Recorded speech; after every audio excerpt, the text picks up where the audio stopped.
essentially it boiled down to this civil war. In the end, the pro-treaty side won out, and Ireland is pretty much in the same way it is today, with the northern 6 provinces being British and the southern being Irish. And there was a split political party as well, with Eamon de Valera, who was the 3rd president of Ireland and also pretty much the biggest anti-treaty proponent. He formed Fianna Fáil, which is another political party that opposed Sinn Féin. And let's see. In 1966, the Ulster Volunteer Force announced an end to armed campaign. Well, they were formed.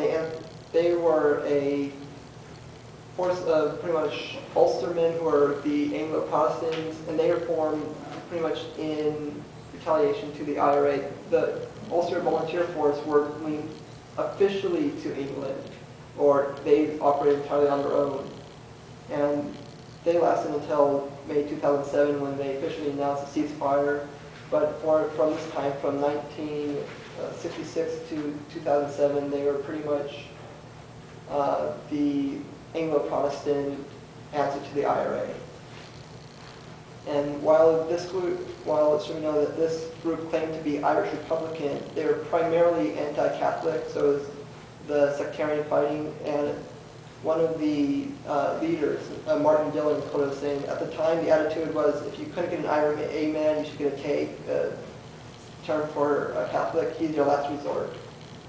Now, in 1969, the I.R.A. split into the Provisional Irish Republican Army, which is the one that is most closely linked with Sinn Féin, and the official I.R.A. The main split was over tactics, was over a ceasefire agreement at the time. The Provisional I.R.A., the Provos, decided they thought they could negotiate with England. The official I.R.A. wanted to just continue fighting.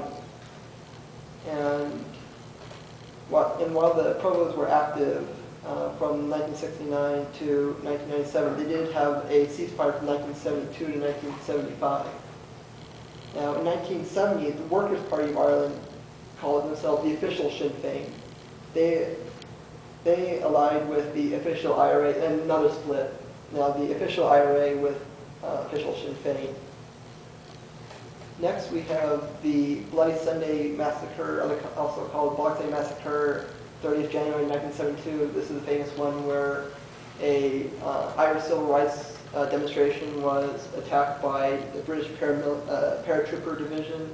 What makes this significant, besides the fact that it was very well publicized, besides the fact that it's well known, this is unlike before where it was like the RUC or the Ulster Volunteer Force. This was the actual British Army itself had opened fire on civilians. And this was, of course, at a time, of global communication, so more people knew about it. It was very, very big around the world, a lot more support for Ireland. And actually, at this point, it became to such a point that some of the British members of Parliament were even suggesting ceding parts of Northern Ireland to the Irish, as that was the only way to placate the Irish, and that this was, a solution to this really negative image. A lot of nations, were condemning this attack. Now, in 1974, the Irish National Liberation Army formed, allying itself with the Irish Republican Socialist Party, and they went back and claimed to get their inspiration from James Connolly. And there's actually the youth wing of this is called the Young Colonies. And this group was active, it's still active, but in terms of militarily, it declared a ceasefire in August 1998, and currently the INLA vows to use peaceful means to achieve aims. In 1981 is when we have the hunger strike of Bobby Sands, Francis Hughes, Reagan Creech, Patsy O'Hara, Joe McDonald, Martin Herson, Kevin Lynch, Keir Doherty, Thomas McElroy, and Michael Devine. Something significant is, of these people, 3 of them are INLA, the rest are provos. And the hunger strike was part of a series of strikes by Irish prisoners to essentially be treated as prisoners of war. It might seem as a technicality, but for them it's important because it would recognize that there is a war going on. They have and claim some legitimacy. Their demands were that they should not be forced to wear prison uniforms, that they should be able to have contact with their families, they should have better conditions, and the biggest one is they wanted to have their leaders speak with British leaders. And if you've ever seen like one of those montages of leaders of 1980s, and you've seen Margaret Thatcher's crime is crime is crime, this is what she's referring to. She refused to give political prisoner status to the hunger strikers, and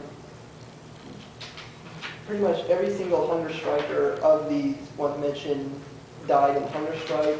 The most famous of these was Bobby Sands, and again, like with Connolly and Kevin Barry and all the others, this also was pretty much another example of England giving Ireland another martyr. When Bobby Sands died, the outrage around the world was really significant. For instance, in the U.S. it made national news for weeks. There was a lot of debate. There was a lot of discussion of it. In Cuba, a memorial was erected to Bobby Sands.